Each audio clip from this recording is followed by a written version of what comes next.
So the Texas governor is started this show me your papers law because some cities were saying they were sanctuary cities and they weren't going to enforce the immigration laws that Trump is pushing. And several Texas police departments are like, no, it's going to make things worse. And the governor did this show me your papers law. So what has been happening, of course, is the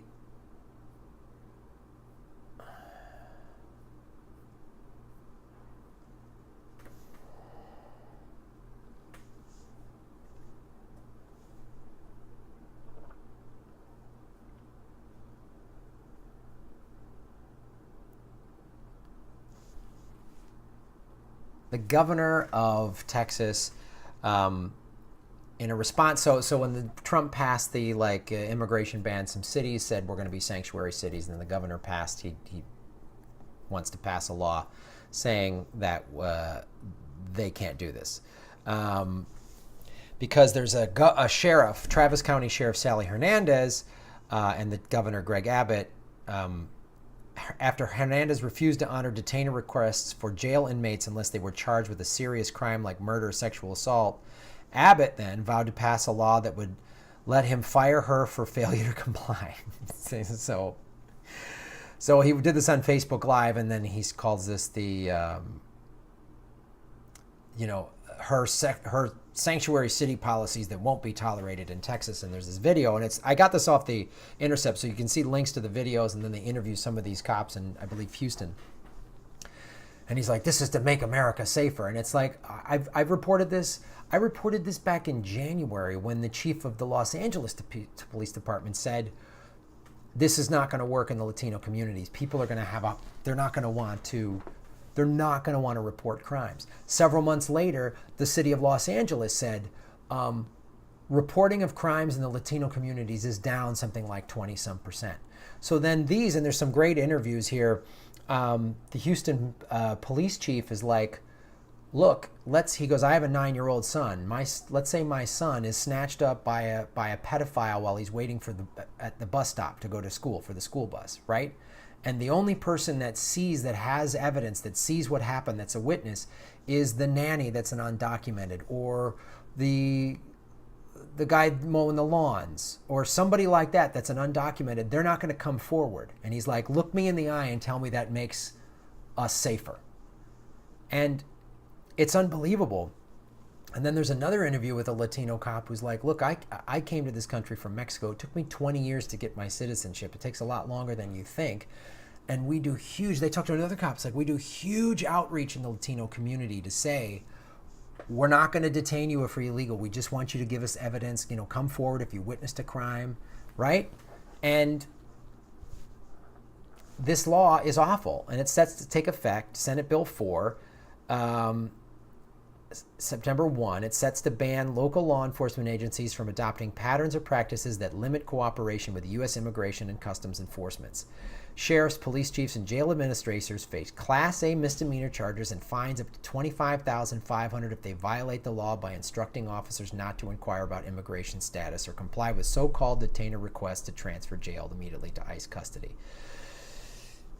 It's crazy. The other thing, I give the Houston police chief credit. He goes, if one of my officers is going to the Home Depot rounding up illegal immigrants that are just trying to be day laborers while we've got a stack of cases of, burglaries and home invasions and all these other serious crimes, that officer is going to have some problems.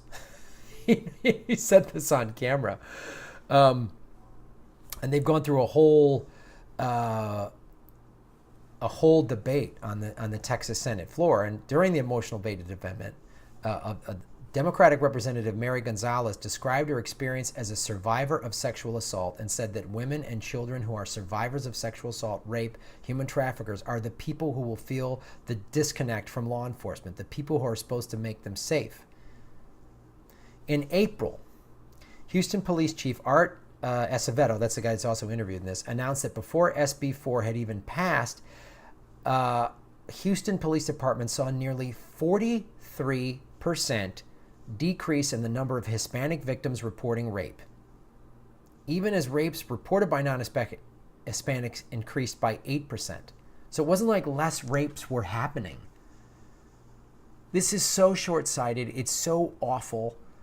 And it's just the Trump people and just, I mean, is your racism like so detestable that you don't think Latinos are human? So, hey, let them, who cares if they're getting killed and raped? And, you know, like, real crimes are being committed. And I tell you what's going to happen. A crime's going to be committed against a nice white suburban kid or a nice white suburban family. And the only person who saw it is going to be, you know, an undocumented, and they're not going to speak up, and the crime's not going to get solved. And then maybe one of these idiots might go, oh boy, this is bad. It's like a white lady from Australia gets gunned down by a trigger-happy cop, and now we're starting to do, maybe now unarmed people getting shot by cops is a problem. So it's detestable to me that there's a whole community, because I know I'm friends with people that are in the Latino community here in Los Angeles. And, you know, I know them, I know their kids, and it's terrifying that they're not going to come forward if something awful happens. They don't feel safe to come forward to report a crime. What kind of inhumane society are we creating? And I'm so sick of this fucking stupid, short-sighted redneck justice. Lock them up. Send them all back. No, you're hurting the community.